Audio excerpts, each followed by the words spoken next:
ಇವ್ರಿಗೆ ಹೆಂಗೆ ಹೇಳ್ಬೇಕಂದ್ರ ಸುಂದರ ನಯನದ ಸುಂದರಿ, ನವಿಲಿನ ನಡಿಗೆಯ ಮಯೂರಿ, ಸೇಬು ಗಲ್ಲದ ಚಂದ್ರ ಚಕೋರಿ, ತೊಂಡೆ ತುಡಿಯ ಸಿಂಗಾರಿ, ನಿನ್ನ ಬಾಳಿಗೆ ನನ್ನ ಬಂಗಾರಿ, ನಿನ್ನೊಂದು ತಂದಿನ ಸೀರಿ, ಆ ಸೀರೆ ಉಟ್ಟುಕೊಂಡು ಬಾ ನಾರಿ, ಇಬ್ಬರು ಕುಡ್ಕೊಂಡು ಹೆಲಿಕಾಪ್ಟರ್ ಹಾರಿ, ಯಾವುದಾದ್ರೂ ಒಂದು ದೇವಸ್ಥಾನ ಸೇರಿ, ಲಗ್ನಾಗ ಪೋರಿ, ಹುಟ್ಟುತ್ತದ ಒಂದು 6 ತಿಂಗಳದ ಒಂದು ಹೋರಿ.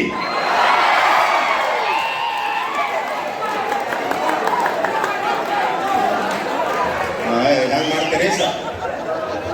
ಅವು ಬೇರೆ ಬೇರೆ ವಿದ್ಯಾರ್ಥಿಗಳು ಇರ್ಬೋದು ಸರ್, ಆದ್ರೆ ನಿಮ್ಮಂತ ವಿದ್ಯಾರ್ಥಿಗಳಲ್ಲ. ನೀವು ಯಾಕಲ್ಲ ಅಂದ್ರೆ ನಿಮ್ಮ ಬಣ್ಣ ಭೂಮಿಗೆ ಕೊಟ್ಟಿರಿ, ನಿಮ್ಮ ಬಣ್ಣ ಭೂಮಿಗೆ ಕೊಟ್ಟಿರಿ.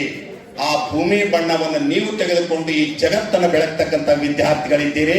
ನಿಮ್ಮ ಮುಂದೆ ಯಾರ ಬಣ್ಣ ನಡೆಯೋದಿಲ್ಲ ಅಂತಕ್ಕಂಥ ಮಾತನ್ನ ಈ ಸಂದರ್ಭದಲ್ಲಿ ಹೇಳಿ, ಯಾಕಂತಂದ್ರೆ ವಿದ್ಯಾರ್ಥಿಗಳೇ ಮಾತೆಲ್ಲ ಬಹಳ ಆಡ್ಬೋದು. ದಯವಿಟ್ಟು ಯೂಟ್ಯೂಬ್ದಲ್ಲಿ ಗುಂಡಣ್ಣ ಡಿಗ್ಗಿ ಅಂತ ಹೊಡೀರಿ. ನನ್ನ ಹಳ್ಳಿ ಭಾಷೆಯ ಕೆಲವೊಂದು ಕಾರ್ಯಕ್ರಮ ನಡೆದಿರ್ತಕ್ಕಂಥದ್ದು ಬರ್ತದೆ, ಅದರೊಳಗಡೆ ನನ್ನ ಫೋನ್ ನಂಬರ್ ಇದೆ. ದಯವಿಟ್ಟು ನಿಮ್ಮಲ್ಲಿ ಎಲ್ಲಾದರೂ ಕಾರ್ಯಕ್ರಮ ಇದ್ರೆ ದಯವಿಟ್ಟು ಕರೆಸಬೇಕು ಅಂತಕ್ಕಂಥ ಮಾತನ್ನ ಮತ್ತೊಮ್ಮೆ ಮಗದೊಮ್ಮೆ ಹೇಳ್ತಾ, ಕೊನೆಯದಾಗಿ ನಾನು ಆರೋಗ್ಯ ಇಲಾಖೆ ಅಂತ ಹೇಳಿದೆ. ಕೋವಿಡ್ ಸಂದರ್ಭದಲ್ಲಿ ನಾನು ಕೂಡ ಒಂದು 10-15 ಹೆಣ ಒಯ್ದೀನಿ. ಹೆಣಗಳು ಮತ್ತು ಡ್ರೈವರ್ ಏನು ಅಂತ ಹೆಣ ಒಯ್ದ್ರು ನಾನು ಹೆಣ ಆಗಲಿಲ್ಲ. ಯಾಕಾಗಲಿಲ್ಲ ಅಂದ್ರೆ ಆಲ್ರೆಡಿ ನಾನು ಹೆಣನೇ ಇದ್ದೀನಿ. ನಾನು ಆರೋಗ್ಯ ಇಲಾಖೆಯಲ್ಲಿ ಜಾಬ್ ಮಾಡ್ತೀನಿ ಅಂತ ಹೇಳಿದೆ ಸರ್. ನಾನು ಕಲಬುರಗಿಯಲ್ಲಿ 3 ವರ್ಷದ ಹಿಂದಗಡೆ ಮನೆ ಕಟ್ಟಿದ್ದೀನಿ, ಸಣ್ಣ ಮನೆ. ಆ ಮನೆ ಗೃಹ ಶಾಂತಿಗೆ ನಮ್ಮ ಆಫೀಸ್ನಲ್ಲಿ ನಾನು ಯಾರನ್ನ ಕರೀಲಿಲ್ಲ, ಸುಮ್ಮನೆ ಸಂಕ್ಷಿಪ್ತವಾಗಿ ಮುಗಿಸ್ದೆ. ನಮ್ಮ ಆಫೀಸ್ನಲ್ಲಿ ನಾಗಮ್ಮ, ಚೆನ್ನಮ್ಮ ಮತ್ತು ಪ್ರಭಾವತಿ ಅಂತ 3 ಹೆಣ್ಮಕ್ಳು. ಗುಂಡಣ್ಣ ಮನಿ ಶಾಂತಿಗೆ ಹೇಳಿಲ್ಲಲ್ಲ, ಒಂದಿಟ್ಟು ಬರ್ತೀವಿ ನಿನ್ನ ಮನೆಗೆ, ಏನ್ ಅಂತ ಪರಿ ಕರೆದ್ರೆ ಏನಾಗ್ತದೆ ಅಂತ ಗ್ರಾಮೀಣ ಭಾಷೆದಾಗ ನನಗಂದ್ರು. ಬರ್ರಿ ಅಕ್ಕ ಅಂದೆ. ಮನೆಗೆ ಬಂದ್ರು, ಕುಂತ್ರು, ಟಿಫಿನ್ ಮಾಡಿದ್ರು. ನಮ್ಮ ಶ್ರೀಮತಿಯವ್ರ ಒಳಗಿಂದ ಬಂದ್ರು. ನಮ್ಮ ಮನೆಗೆ ಏನ್ರಿ ಅವ್ರು 3 ಜನ ಏನು ಹೆಣ್ಮಕ್ಳು ಜಾಬಿಗೆ ಬಂದಾರಲ್ರಿ, ಅವ್ರು 3 ಅನುಕಂಪದ ಮೇಲೆ ಬಂದಾರ. ಅವ್ರ ಯಜಮಾನ್ರು ಹೋಗ್ಯಾರ್ರಿ, ಅವ್ರವ್ರ ಜಾಬಕ್ಕೆ ಇವ್ರು ಬಂದಾರ. ಈಗ ನಮ್ಮನೆ ಬಂದ ಆಕಿಗೆ ನಾಗಮ್ಮಗೆ ಏನಂದಳು, ನಾಗಮ್ಮಕ್ಕ ನಿಮ್ಮದು ಹ್ಯಾಂಗ ಬಂದದ ನೌಕರಿ?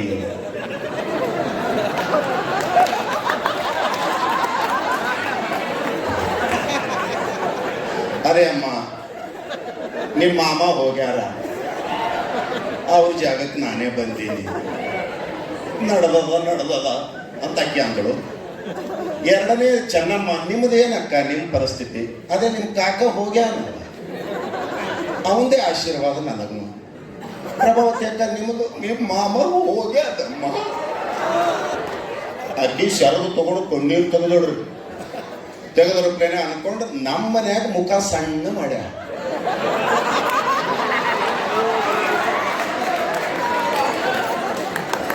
ಯಾಕಮ್ಮ ಒಮ್ಮಲ್ಗೆ ಮುಖ ಸಣ್ಣ ಮಾಡ್ದಲ್ಲ ರಾಜೇಶ್ವರಿ ಅಂದ ಮೇಲೆ ನಾನು ನೌಕರಿಗೆ ಬರ್ಬೇಕಂತೀನಿ. ಚಪ್ಪಾಳೆ ಬಾರಿಸ್ತಿರಲ್ಲ, ಮನೆ ಕಳಿಸ್ಬೇಕಂದ್ರೆ ಹತ್ತಿರ ಅಲ್ಲಿಗೆ ಓಂ ನಮಃ ಶಿವಾಯ.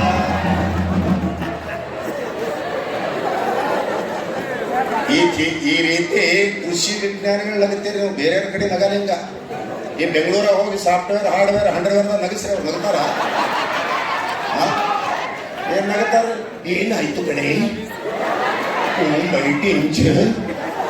ಹೌದು, ಅವ್ರಿಗೆ ಅಂತೆ ಅದ. ನೀವು ಸಾರ್ವಜನಿಕ ಬದುಕಿನ ಮಧ್ಯೆ ಇರತಕ್ಕಂಥ ವಿದ್ಯಾರ್ಥಿಗಳಿದ್ದೀರಿ. ಅಷ್ಟೇ ಅಲ್ಲ, ಮನೆಯ ಸಂಸ್ಕೃತಿ ನಾಗರಿಕತೆಯ ಸಂಕೇತ. ಮನೆಯ ಸಂಸ್ಕೃತಿ ಏನದಲ್ಲ, ಇದು ನಾಗರಿಕತೆಯ ಸಂಕೇತ. ಮನದ ಸಿರಿವಂತಿಕೆ ಏನದಲ್ಲ, ಇದು ಸಂಸ್ಕೃತಿಯ ಪ್ರತೀಕ. ಅದು ಕೃಷಿ ವಿದ್ಯಾನಿಲಯದ ಮಕ್ಕಳಿಂದ ನಮಗೆ ಕಲೀಲಿಕ್ಕೆ ಸಾಧ್ಯ ಆಗ್ತದೆ. ತಮ್ಮ ಜಾನಪದ ಸರ್ ಅವ್ರು ನನಗೆ ಹೇಳಿದ್ರು, ಬಂದು ನೋಡು ಡಿಗ್ಗಿ, ಒಂದಕ್ಕಿಂತ ಒಂದೊಂದು ಭಾರಿ ಅದ್ಭುತ. ಏನ್ ಮಾಡ್ತೀರಿ, ಇರೋದು ಒಂದು ಸಂಡೆ.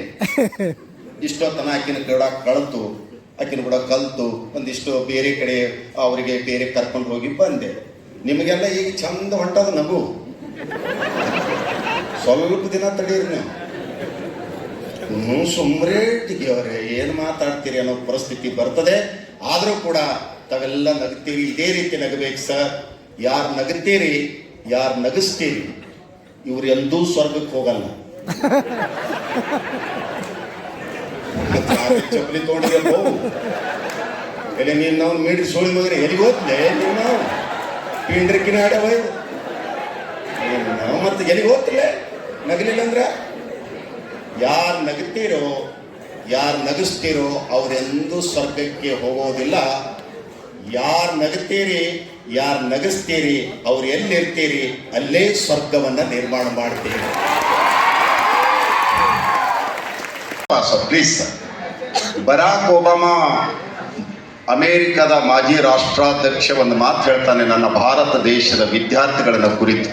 ಏನು ಹೇಳ್ತಾರಂದ್ರೆ, ನಾನು ಬಾಂಬ್ಗಳಿಗೆ ಅಂಜುವುದಿಲ್ಲ, ಪರಮಾಣುಗಳಿಗೆ ಅಂಜುವುದಿಲ್ಲ, ನಾನು ಅಂಜುವುದಾದರೆ ಭಾರತ ದೇಶದ ವಿದ್ಯಾರ್ಥಿಗಳನ್ನು ಅಂಜುತ್ತೀನಿ ಅಂತಕ್ಕಂಥ ಮಾತು. ಇದು ಸಿಳ್ಳೆ ಈ ಚಪ್ಪಾಳೆ ಏನಿದೆಯಲ್ಲ, ಜಲ್ದಿ ಮುಗಿಸೊಲೆ ಅಂತ ಹೊಡಿಲಕತ್ತಿರೋ.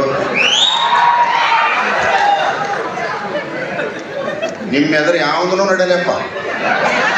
ನೀವು ಅದರಾಗ ಬೇರೆ, ನೀವು ಈ ಕಲ್ಯಾಣ ಕರ್ನಾಟಕ ಉತ್ತರ ಕರ್ನಾಟಕದವರೇ ನಿಂತಿರಲ್ಲ. ನಾನು ಖರೆ ನಿಜವಾಗ್ಲೂ ಸರ್, ಇನ್ನೂ ಇಲ್ಲೆಲ್ಲ ಈ ಸಿಳ್ಳೆ ಇವರಲ್ಲಿರ್ತಕ್ಕಂಥ ಆತ್ಮಸ್ಥೈರ್ಯದ ವಿದ್ಯಾರ್ಥಿಗಳನ್ನು ನೋಡಿದ್ರೆ ನನಗೂ 3 ಜನ ಹೆಣ್ಣುಮಕ್ಕಳು.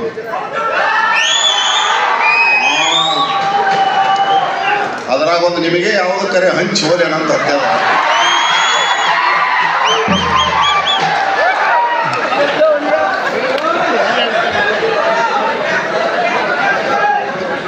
ಇಲ್ಲ, ನೀವು ಏನು ಇನ್ನೊಂದು 5-10 ನಿಮಿಷ ನೋಡಿದ್ರೆ ನೋಡ್ತೀರ ಅಷ್ಟೇ.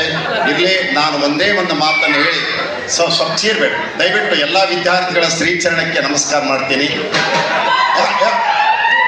ನಿಮ್ಮಲ್ಲಿ ಎಲ್ಲ ಪ್ರತಿಭೆ ಇದೆ. ನೀವು ಸಾಂಸ್ಕೃತಿಕ ಲೋಕದಲ್ಲಿ ಬಹುದೊಡ್ಡದಾಗಿರ್ತಕ್ಕಂಥ ಮೆಟ್ಟಿಲು ಹತ್ತಿರ್ತಕ್ಕಂಥ ವಿದ್ಯಾರ್ಥಿಗಳು. ನಿಮ್ಮ ಎದುರುಗಡೆ ನಮ್ಮಂಥವ್ರು ಮಾತಾಡೋರೇ ಹುಚ್ಚರು. ಸ್ವಲ್ಪ ಅದಕ್ಕೆ ಒಂದೇ ಒಂದು ಮಾತು ಏನಂತಂದ್ರೆ, ದಯವಿಟ್ಟು ಭಾಳ ಜನ ಇಲ್ಲಿ ಯಾರು ಮೊಬೈಲ್ ನೋಡ್ತಾ ಇಲ್ಲ. ನನಗದು ಭಾಳ ಖುಷಿ ಆಯ್ತು. ಅದು ಬಾರಿಸ್ಬೇಡ ಹಾಪಿ, ನಾನು ಹೆಣ ಎತ್ತಿದೆ, ಏನು ಮಾಡಿದ ಅದ್ಯಾಕೆ ಬಾರಿಸ್ತಪ್ಪ.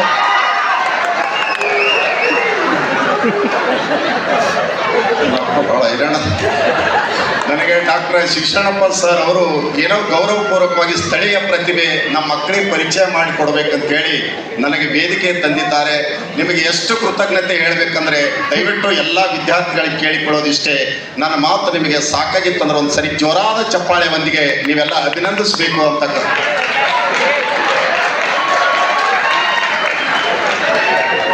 ಸಾಕಾಗ್ಯದ್ರಿ, ಬಡಿಬೇಡ ಸರ್ ಆಯ್ತು ಮನೆ ಪ್ಲೀಸ್. ಯಾಕಂದ್ರೆ ಸರ್, ನಿಮ್ಮ ಇಡೀ ಶರೀರದಲ್ಲಿ ದೇವರು ಕೊಟ್ಟಿರ್ತಕ್ಕಂಥ ಶರೀರ ಇರ್ಬೋದು, ಆದರೆ ಕಾಲಲ್ಲಿ ಚಪ್ಪಲಿ ಇರದೇ ಇದ್ರೆ ಮನುಷ್ಯ ನಡೆಯೋದು ಬಹಳ ಕಷ್ಟ.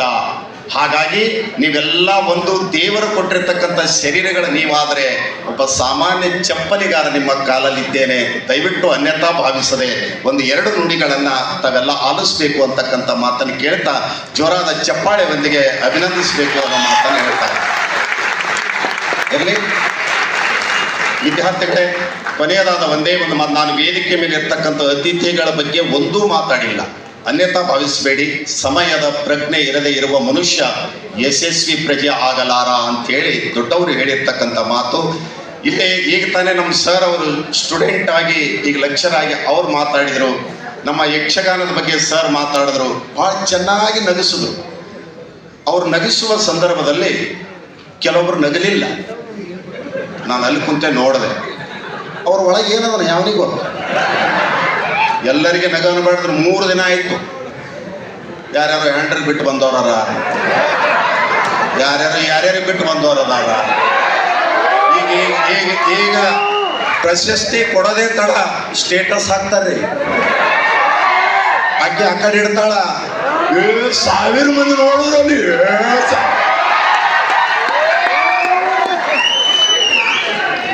ಎಲ್ಲ ವಿದ್ಯಾರ್ಥಿಗಳಿಗೆ ನಿಮ್ಮ ಸ್ಟೇಟಸ್ ನೀವು ಇಡಬಾರ್ದು, ನಿಮ್ಮ ಸ್ಟೇಟಸ್ ನಾವಿಟ್ಟಾಗ ಮಾತ್ರ ನಿಮ್ಮ ವ್ಯಕ್ತಿತ್ವ ದೊಡ್ಡದಾಗಲಿಕ್ಕೆ ಸಾಧ್ಯ. ಇರಲಿ, ಕೊನೆಯದಾದ ನಾನು ಯಾಕಂದ್ರೆ ಹಾಸ್ಯದ ಮಾತಾಡೋದ್ರಿಂದ ಒಂದು ಮಾತನ್ನು ಹೇಳಿ ಮಾತನ್ನು ಮುಗಿಸ್ತಾ ಇದ್ದೇನೆ. Your dress will not be completed unless you wear a smile. Smile is the best cosmetic. Smile is the best jewelry. ಹತ್ತತ್ತು ಸಾವಿರ ರೂಪಾಯಿ ಸೂಟ್ ಹಾಕೊಂಡು ಸ್ವಲ್ಪ ಕೇಳ್ರಮ್ಮ ಸರ್, 10,000 ರೂಪಾಯಿ ಸೂಟ್ ಹಾಕೊಂಡು 10,000 ರೂಪಾಯಿ ಸೀರೆ ಉಟ್ಕೊಂಡು ಮೇಕಪ್ ಮಾಡಿಕೊಂಡು ಹೆಣ ಕುಂತ್ರ